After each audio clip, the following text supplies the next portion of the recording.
Ladies and gentlemen, welcome to another episode of the Pitchside Podcast. I'm your host, the HOD of the PSP. Before everything, remind you to like, comment on the YouTube version of this, share the video, subscribe to the channel, enable notifications to receive all the updates about this podcast and other videos on this channel, including a new one, a bit of a cool feature, a different thing, doing a crossover between football and wrestling. You can check it out. Of course, follow us on social media at PSP on Twitter, PitchsidePod on Instagram, listen to the podcast on Spotify, Google Podcasts, or wherever you listen to your podcasts from. We thought midweek football was over, actually, with the Champions League ending and the Europa League ending, and everybody thought, well, football is over in the midweek. Guess what? It is not. We're back, and we have all the big leagues actually playing in midweek, aside of course from Ligue 1. We're going to be talking about the midweek games, of course, across this table, the some meaty clashes, of course, to look ahead to in these leagues. Let's start from the Premier League, and the round 13 of matches in the Premier League begins today between Wolves and Chelsea. Very intriguing game for Frank Lampard, of course, coming off that bad result against Everton in the last game or so. The form heading into this match for Chelsea has been really good overall. They just lost the last game against Everton. Really, they don't have a lot of problems when it comes to that. Of course, they're not like going in a bad patch of form or anything. One loss, one draw in the last 5 games.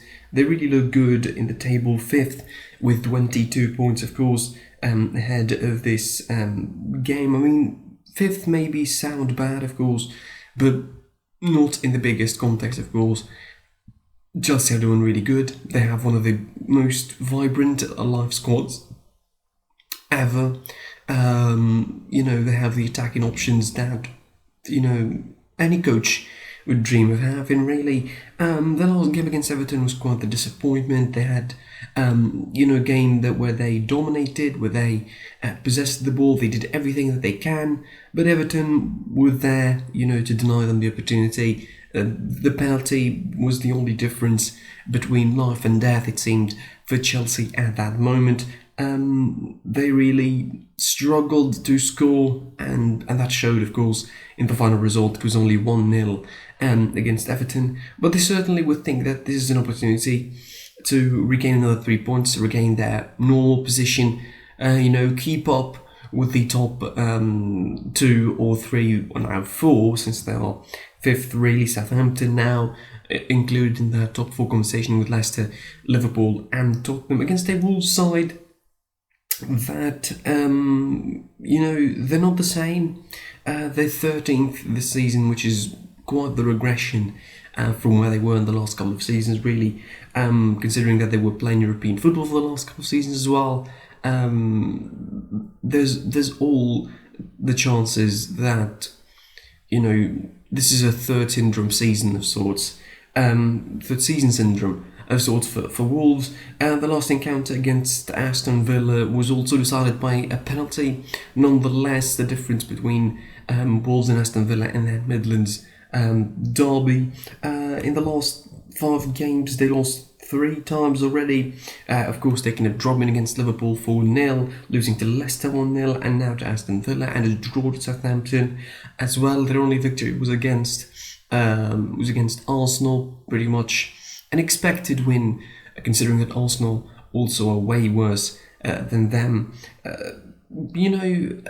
I expected better from Wolves this season. I really expected Wolves to be, solid, more solid than this, but obviously in the last couple of games as well. Since that Arsenal, game, missing someone like Raul Jimenez really shows how much, things can change. The fact that they scored, only 3 times in the last 5 games also demonstrates, how the attack couldn't work without someone like Raul Jimenez at the helm, really, since the Arsenal game. Not scoring against Liverpool, not scoring against Aston Villa. In both games, not even coming close, really, to scoring. That's how bad Wolves got this season. They couldn't even try to score an attempt on target any longer. Their position on the table, doesn't reflect their quality necessarily, but it reflects a regression in terms of the performance nonetheless. They're not bad necessarily, but again, if they want to keep up the level that they set for themselves in the last couple of seasons, because it's all about expectation, it's all about standards, they set themselves up to be like that, and they failed themselves, quite frankly, in terms of their standards. 17 points at 13th, minus 5 goal difference. They really should be a little bit more effective than that. We'll see how they're going to do against a Chelsea side that, doesn't want to miss another 3 points, doesn't want to, drop points again after the loss against Everton. So this is going to be an intriguing game at the Molineux. Also on Tuesday, also today, Manchester City faces West Bromwich. This game, I think, should be straightforward. And I mean, should be straightforward. On paper, this is a game between Manchester City, a side that has all the opportunities in the world to just be the best version of themselves that they can.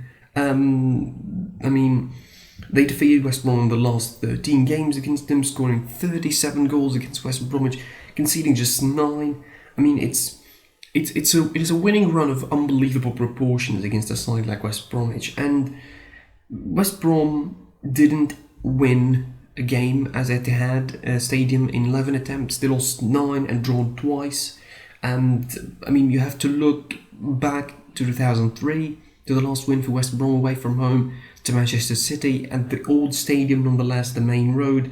Man City home record is really unbelievable. Also, I mean, not compared to Liverpool, really 66 games to go now without defeat at home, but they're unbeaten for 39 games, 35 wins and 4 draws, so it should be an interesting one. It should be an easy one, should be straightforward for Manchester City. 3 points, I think, in the bag, no pun intended, considering that they face the baggies, West Bromwich Albion. So, I mean, after the couple of hiccups that they had, bad performances, the lack of scoring goals, the derby against United where they seemed to give up by the end, they seemed to accept the fact that they were drawing 0-0. This game should be more straightforward, and this game should be all about scoring. Manchester City should go all guns blazing, looking for 3 points against West Bromwich. This should be, again, in the bag for Manchester City. Moving on, and on Wednesday, it's quite the schedule, quite the fixture list. On Wednesday, it starts with Leeds United versus Newcastle United.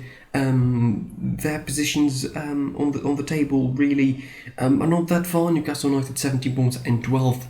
Leeds United 14th points at 14th. They will overleap them probably, unless Wolves, of course, defeat Chelsea. Newcastle United, I mean, under Steve Bruce, you don't understand how their form is doing this season. They defeated Crystal Palace away from home, and then they defeated West Bromwich. Of course, games you expect them to win pretty much, really. Maybe the Crystal Palace game don't, but you expect them to win against West Bromwich. Losing against Chelsea and Southampton, games you expect them to lose, really. But it's all about the fact that they need to do more than that. I mean, for a side that historically has been associated with success in the Premier League, at certain points of their history, they were in the Champions League. Their side has the historic goal scorer of the Premier League himself in Alan Shearer as a legend, really. This Newcastle United should be doing better than that. And I'm not saying necessarily that they should be playing for Champions League spots, because they're still far from that as a squad, as a club.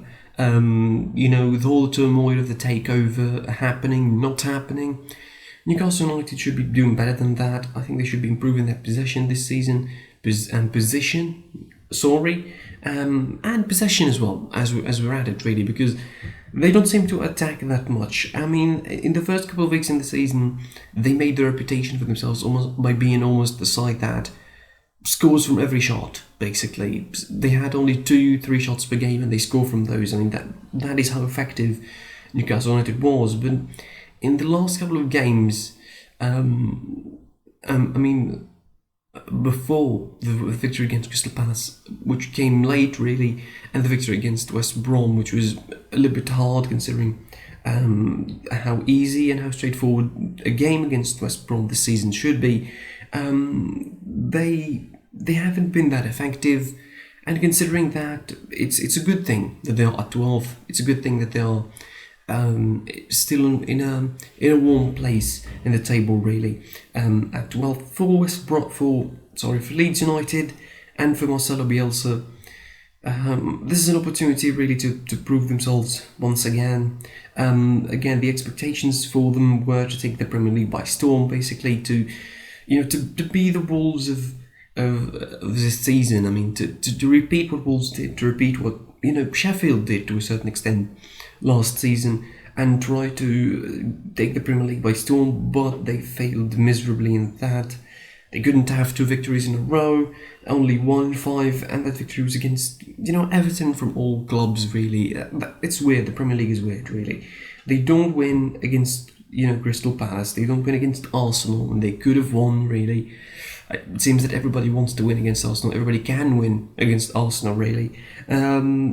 And then they lose 3-1 to Chelsea, a loss to West Ham that was unexplainable, considering it was at home, really. You thought they would do better at home, but again, they lose to West Ham, who are a decent side, by the way. I mean, all things considered. So, for Leeds United, it's all about, trying to gain a bit of momentum, trying to get things going for them. For Newcastle, it's all about being effective. They will try probably the same manner to bring 3 points home and try to improve their position on the table. Arsenal, Southampton, it's miserable. It's miserable for Arsenal. Everybody is asking for Arteta's head at the moment. Everybody's looking to get rid of Arteta for some reason. I feel sorry for him. The results are not that good.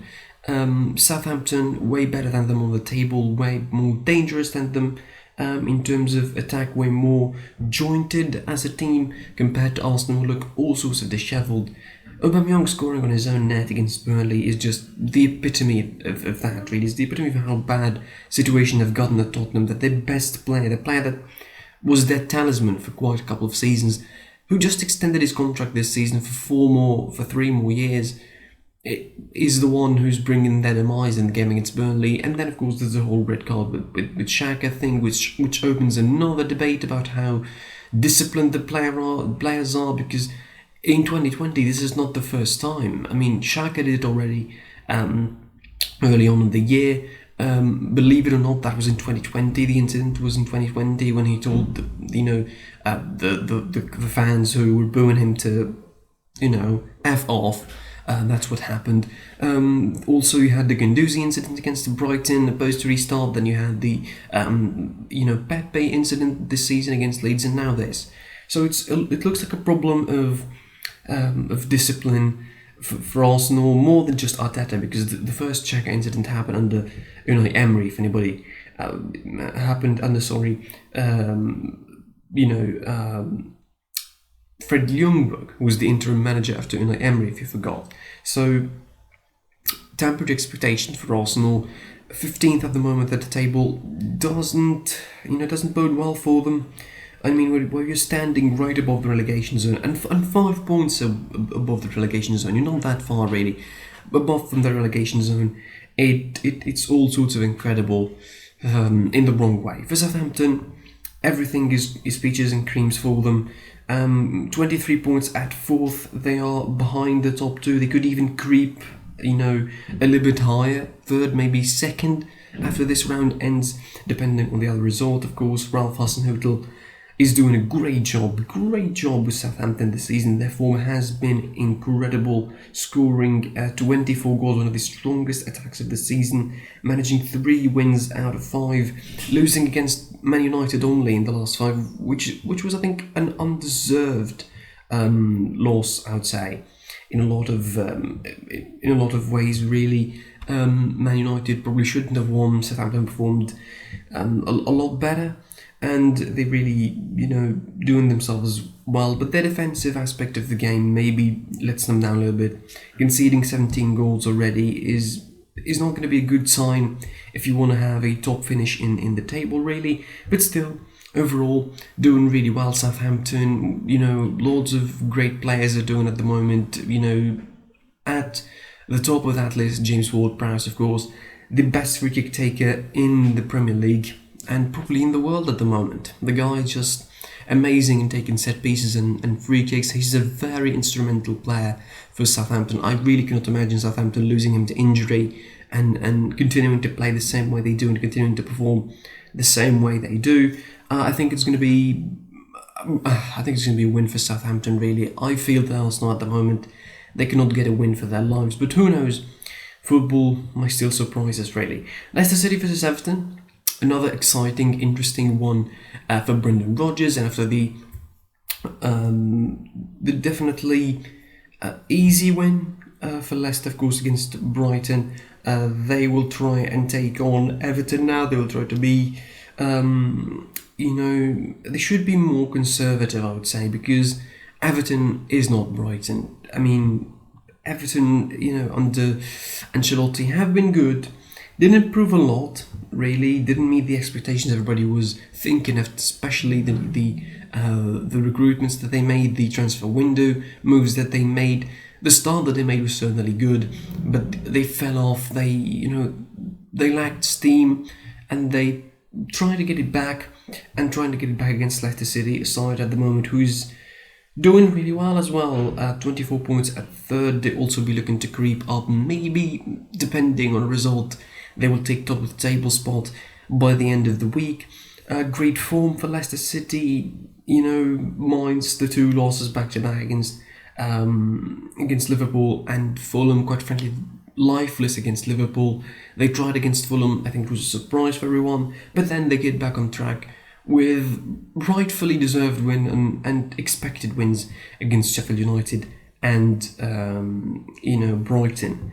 Fulham, speaking of Brighton, they travel to face Fulham at Craven Cottage. Fulham managing an upset against Liverpool. They would be looking to carry the momentum going. They just sneaked their heads up above that relegation table. But they were back to it once again after Burnley defeated Arsenal, so they're going to be looking to sneak up once again.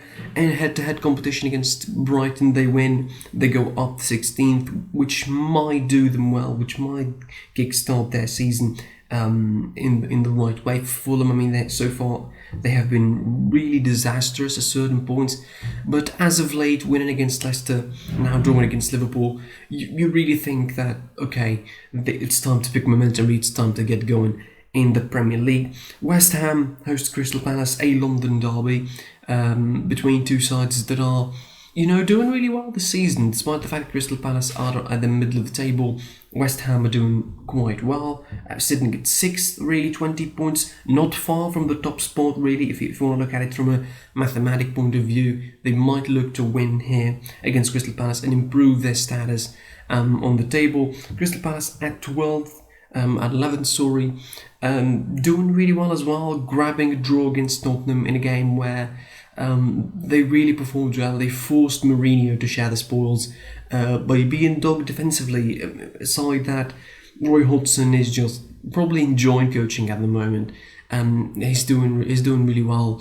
The oldest manager in the Premier League at the moment is showing his experience for it in dealing with tough situations like the game against Tottenham. I think it's going to be an intense game. Probably going to end in a draw. That's what I think. Anyway. And then, of course, we have our big game of the week, match day 13, Liverpool-Tottenham. Can they do it? Can they separate themselves at the top? Will there be a definite top of the table after this match or not, we'll see. Both coming from incredibly unexpected draws, specifically for Liverpool, really, more so than Tottenham, who their game is already even harder on paper than Liverpool's match against Fulham. But Liverpool had a bad display against Fulham, let's put it this way. They were absent for the first half an hour. They barely managed to draw, I would say, against the Fulham side. They were really dogged and denied them any opportunity to be really dangerous. For Tottenham, Jose Mourinho is going to be looking to do all sorts of barking the bus, probably, in the first couple of minutes. And he will, of course, try to capitalise on his usually brilliant Son and Kane connection that is doing them wonders. 25 points for both of them at the top of the table. Will we see a definite leader this time around? Who knows? I expect it's going to be an intense game anyway. And on Thursday, Aston Villa, hosts Burnley, as well as Sheffield United hosting Manchester United, and Manchester United, of course, coming off of the back of that derby after the crashing of the Champions League. The Europa League draw that doesn't fill them with hope at the moment, really, against Real Sociedad. We'll all see how this is going to be panning out for Manchester United. That's all for the Premier League. Moving on, so there will be no midweek action in La Liga. Only one, missing match between Real Madrid and Athletic Bilbao from match day 19. Hopefully, we're going to be talking about it a little bit tomorrow. Moving on in the Bundesliga, match day 12 starts today. Eintracht Frankfurt facing Borussia Mönchengladbach, who don't have the luck of the draw really in the Champions League. Facing Manchester City, it looks like an uphill battle for them, but who knows? As far as the Bundesliga is concerned, this is a game, I think, between two sides that are doing quite well. It's a direct competition, a head-to-head match between 8th Borussia Mönchengladbach at 17th and Eintracht Frankfurt at 13th. Both sides are middling in form, particularly Borussia Mönchengladbach, who we all thought they're going to be better than that, really, in the Bundesliga. Their form, as of late, is not that good. Drawing 3 times, only 1 win against, Schalke, expected win, and the loss, of course, against Bayer Leverkusen, coupled with losses against Real Madrid and against Inter in the Champions League, losing their last 2 games in the Champions League and still managing to qualify.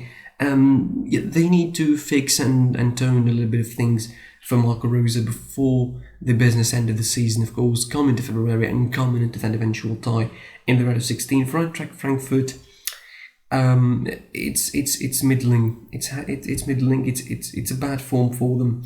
4 draws and then a loss against Wolfsburg. Really, if you wanna extend, that as well. They lost against Bayern Munich 5-0. A draw against Köln. The last win was against Hoffenheim, and the last win was against Hoffenheim, and that was in on October 3rd. That feels like a really, really long time ago for Eintracht Frankfurt and for Adi Hütter's boys. The fact that they won a last game. Conceding goals is still a problem for them. Scoring might not look like a problem, but, conceding is going to be a big one for them. Defensively, they're not looking well. We'll see how they're going to be doing. Stuttgart facing Union Berlin in a game between the surprise packages of the table in the Bundesliga. Really, Stuttgart are doing really, really well. They might look, not mathematically far, a little bit from the top, with 17 more at 7th. But really, if you watch their matches and you look at their performances, the performance against Bayern, and of course defeating Dortmund 5 and causing all sorts of havoc for that Borussia Dortmund side, against the Union Berlin side that is just above them on the table. Again, direct clashes, this midweek. 17 points at 6. Probably there's going to be a separation. One of them is probably going to be creeping maybe up to that 5th place, that 5th European League place. Union Berlin, I think they can rightfully have, make a stake and make a claim for the European spots because they really played well. They really have a lot of intensity about them, and they showed it in the game against Bayern.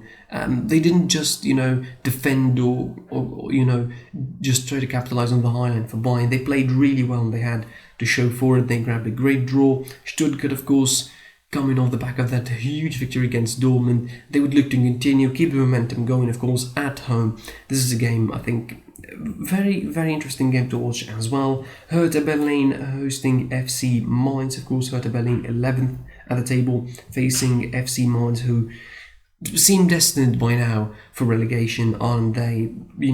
Bad patch of form at the moment. 25 goals conceded, minus 13 goal difference for FC Mainz. Hertha Berlin, I think, should be in an open way to the victory, unless they shoot themselves on the foot. Who knows really what could happen in that game. Werder Bremen facing an Edin Terzic-led Borussia Dortmund side. Of course, after sacking Lucien Favre, it's all about Dortmund really in this game. As much as Werder Bremen are, decent, still around the mid-table 13th with 11 points, but it's all about Dortmund really. The focus is all on how they're going to be doing in their first game post Lucien Favre. Edin Terzic, the assistant coach, probably is going to be continuing with the same ilk as Lucien Favre. Don't expect big, massive changes, considering they still missed the likes of Haaland. They're still going to be relying on the same crop of players, so no real changes whatsoever is going to be coming. At least the Dortmund fans should at least wait until the transfer window to really say that there's going to be some changes coming at the club. On Wednesday, 5 games to finish that round. Schalke hosts Freiburg, really. They were denied a first victory in 27 games against Augsburg. Losing 2 points in the last couple of minutes to Augsburg. I mean, they're really hapless at the moment. Their situation just speaks for themselves. Problems financially, problems on the pitch. I feel bad for Schalke again, one of the greatest sides in German football, really one of the sides that I grew up watching and I grew up liking in football, are really facing a rough time at the moment. Hopefully they pick up themselves again and we don't find another Palermo on their hands, especially financially. I'm talking really off the pitch. On the pitch, I'm sure they will get themselves on track somehow and maybe will save their season, although judging by this, by how early in the season are we, I think that there's not going to be any kind of saving for Schalke. The drop is imminent, it looks, unless they start picking up results and turn things around. But winless in 28 games, it doesn't really look good. Freiburg are not that far from them, really, in terms of places, but 7 points between them. At 14th, 11 points for Freiburg, who, the side that finished 8th last season, they dropped a lot. They dropped out of expectation. We really expect them to do a little bit more better than that, really. Hopefully for them. I mean, I like watching them, really. They're an interesting side. Last couple of results that are, really well deserved, I would say. Drawing against Borussia Mönchengladbach, a victory against Arminia Bielefeld. Hopefully we see better of them. I really like them. Some of the players that they have are really amazing, underrated. Vincenzo Grifo, Niels Pedersen as well. So underrated, and I like watching a side like that play, really. They're so dogged, they're so intense. SC Freiburg. Hoffenheim face Leipzig. A game between Julian Nagelsmann and his former side, of course.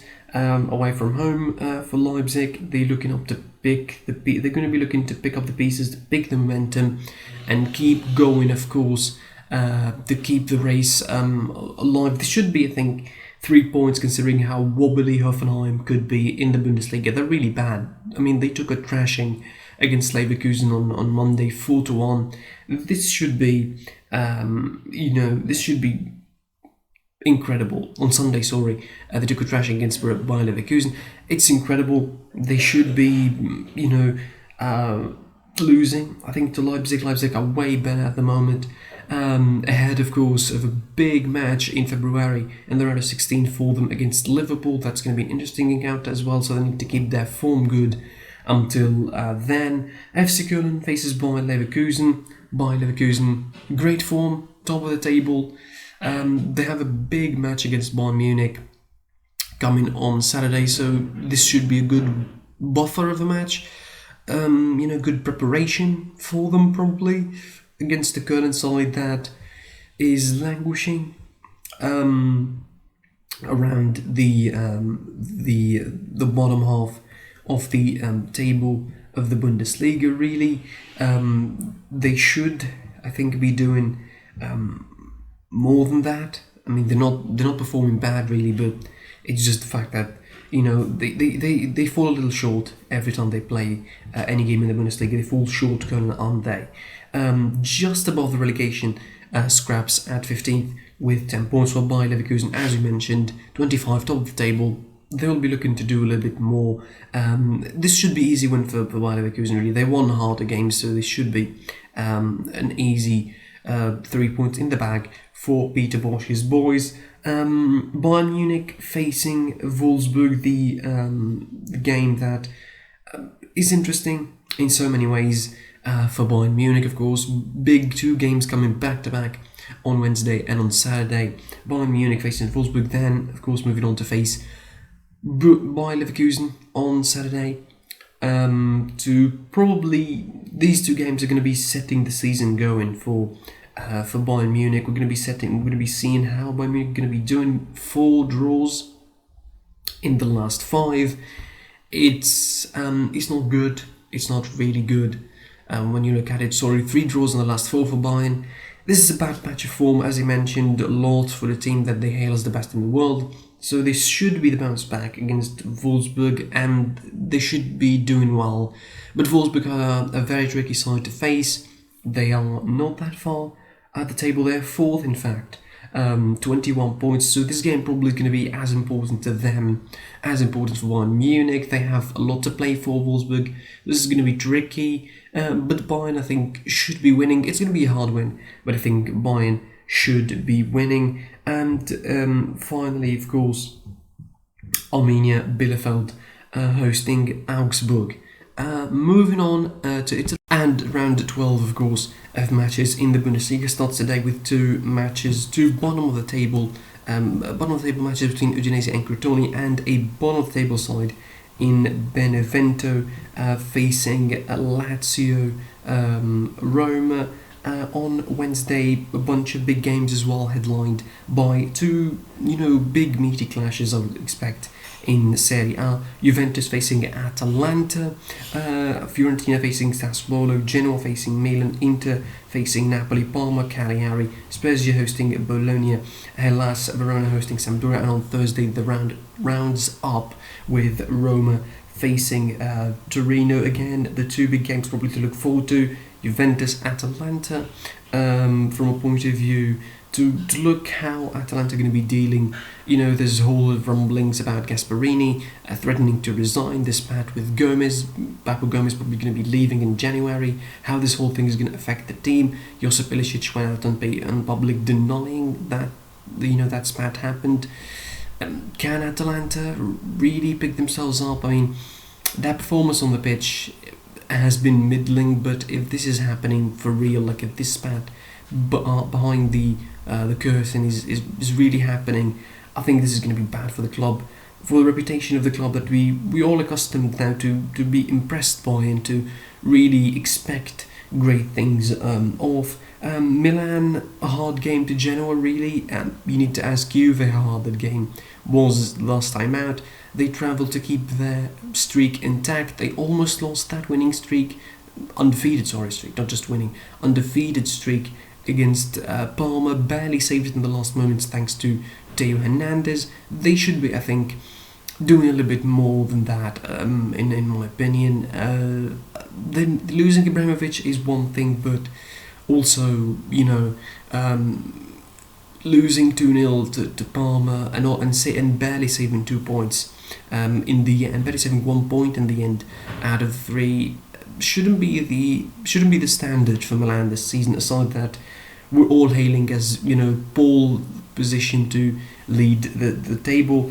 Inter facing Napoli. There's going to be another interesting game for Conte. Napoli are doing really well at the moment, sitting just behind them at 3rd at the table. This is quite the interesting situation because I think none of them will afford to lose this game. Depending on the result of Milan against Genoa, this is going to be either a chance to get even closer to Milan, to close down the gap. Probably they're going to be waiting a gift from Genoa to keep them going, or it's going to be a disappointment for one of them who's going to be getting a little bit further behind the pack, also depending on the result of Juventus versus Atalanta. Quick side note, also, the other games, including the rest of the top 6 of that table in Sassuolo and Roma, are also quite interesting. Sassuolo facing Fiorentina away, who are not in that good of a form, and Roma facing Torino, who are just languishing this season in the bottom of the table. In the bottom of the table, just the bottom half, but all the way down to relegation spots, losing against Udinese last time out 3-2. That's all for the midweek action. Really pretty interesting, matches to look forward to in Serie A, in the Premier League, in the Bundesliga. In Spain, of course, there's no league, but there's some Copa del Rey encounters to look forward to as well if you are interested.